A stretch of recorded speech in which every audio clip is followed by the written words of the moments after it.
Abdullah, assalamu alaikum. How are you? How's it going, man? Alhamdulillah. MashaAllah. I gotta tell you this question I got this week. So awesome. Guy comes up to me and he says, why can't Allah guarantee me a perfect life, a happy life? If He's in control of everything, why does He have to give me a hard life? Wow, that's right. So I was like, wow. And this was piling on my head because I talked to another young man recently, and I was asking him about religion. He wasn't even Muslim.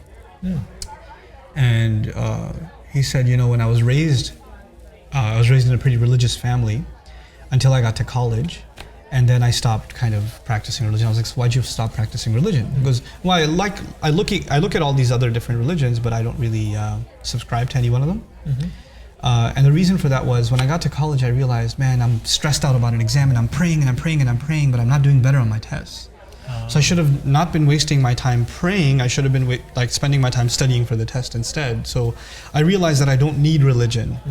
I don't need God. I just need to do the right thing, and that's it, right? So I've just become more, rational about it, and I don't think I need religion in my life. And a lot of people feel that way, right? Yeah. And people who are on the verge of heading in that direction say things like, and he says, when I used to have problems in my life, I used to say, why are you doing this to me, God? I pray to you so much. I pray every single day. I ask for this. I do that. I give charity. All these rituals. And for Muslims, it could be 5 times prayer. For a Hindu, it could be going to the temple or something else, right? So I do my part. Why aren't you doing your part? You have the power to change everything in my life. Why am I still having a hard time? Right? So it's this idea of this exchange. I gave you. Why aren't you giving me? This is not a good deal. Which is similar to this guy who says Allah is in control of everything. Why can't He give me a perfect life, right? Yeah.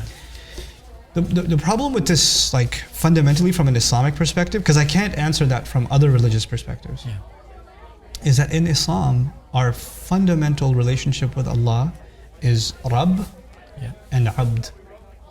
And Rabb is master and Abd is slave, right?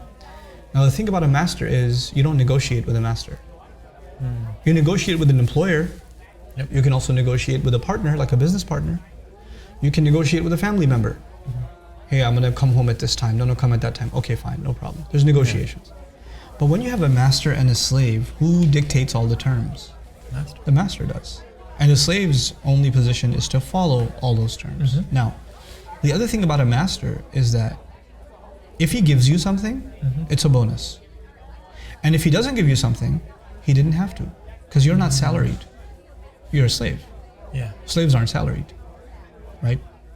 And usually when you think of masters, they're oppressive and they're, you think of chains and beatings and things like that. But that's human masters. Allah is a different kind of master, right? And this is the only kind of master. Like Fatiha tells us, Alhamdulillahi Rabbil Alameen Ar-Rahman Ar-Rahim. Fatiha itself tells us, this is the kind of master that before you even know that He's your master, you know that He deserves praise and gratitude. Like no other master deserves praise and gratitude right off the bat. The first thing you think of a master is someone you should praise and someone you should be grateful for. The only thing a slave would think is, when can I get free of this guy, But for Allah, all you have is praise and gratitude. Now, coming back to this idea of why isn't Allah giving me a perfect life? The question assumes that Allah owes you something, doesn't it? Yeah. Okay, your employer owes you something. Yeah, paycheck. Your business partner owes you something. You're cut. Yeah. Your parents owe you something. They're responsible to raise you. Your children owe you something. Your wife or your husband, they owe you something. Allah owes you nothing. He doesn't owe you anything. As a matter of fact, you owe Him every breath. So when you phrase this question, I should have a perfect life, you've already kind of undercut the idea that Allah is your master. And you're in some sort of position to make demands. Right? And when you take that away, it's an uncomfortable thing. I want God to be my friend. I want Him to be someone who helps me like I pray to Him. You want to dictate what this relationship should look like. Like any relationship, friendships, there are different kinds of friendships, right? Yep. So, and some friends I have, the way I talk to them is not the way I talk to some other friends. Yep. It's different. So in every relationship, you kind of figure out what's going to be the give and take. So some people figure they should figure out what their relationship with God is going to be like. Yeah. Right? They're going to figure out, well, I'm going to do this for him, he better do this for me, etc. Right? The give and take. It's pretty one-sided. It is, but the bigger problem with it is you're deciding what the terms are. Now, put it in perspective, who should decide what the terms are between you and the Supreme Being? Probably the one that knows everything. The one who knows everything. So his terms override yours. Like what you have in mind is less relevant. What he dictates is far more relevant. Now, when I say that, it sounds harsh. But when you give his terms a chance, now this is the last part, right? If you actually study Revelation, study Quran. Quran is his terms. Here's what it means to be my slave. Isn't it? When you study Quran, you find it's not a book of rules.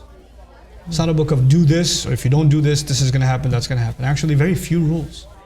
For the most part, it's a relationship of loyalty, gratitude, love, friendship, remembrance, longing. Like, it's a really beautiful relationship. This master wants me to be a slave who loves him, who's friends with him, who talks to him all the time, remembers him all the time. He says, "Fadhkuruni adhkurkum." Remember me, I'll remember you.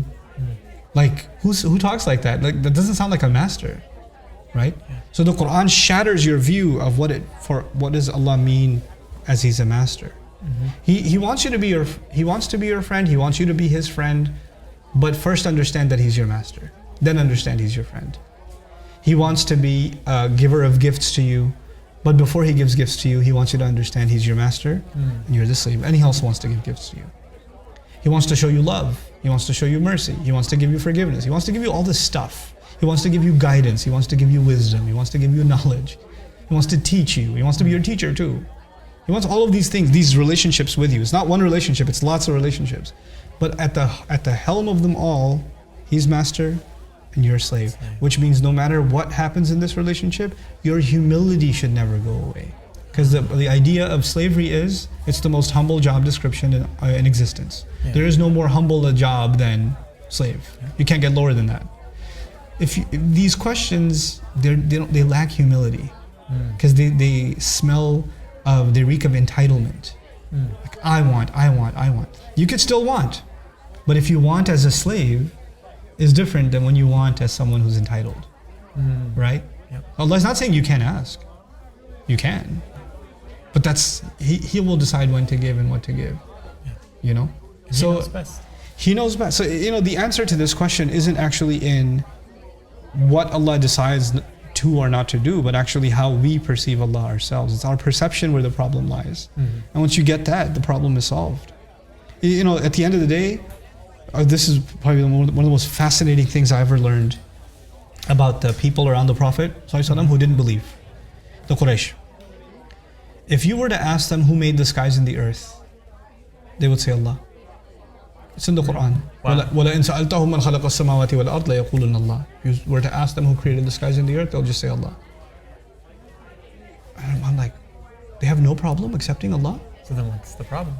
But they have no problem accepting Allah as the creator. Oh. He made it, fine. Good, He made it. But if you were to ask them, مَا رَبُّ السَّمَاوَاتِ وَالْأَرْضِ, ask them who the master is. There's silence. Because that requires submission. That requires that I have to be a slave. Because if I call Him master, that makes me slave. That makes me humble. Like if I ask you, who do you think made this car? And you say Lexus did, or Jaguar did, or somebody did. Fine, I can accept that. They made it. Who is your boss?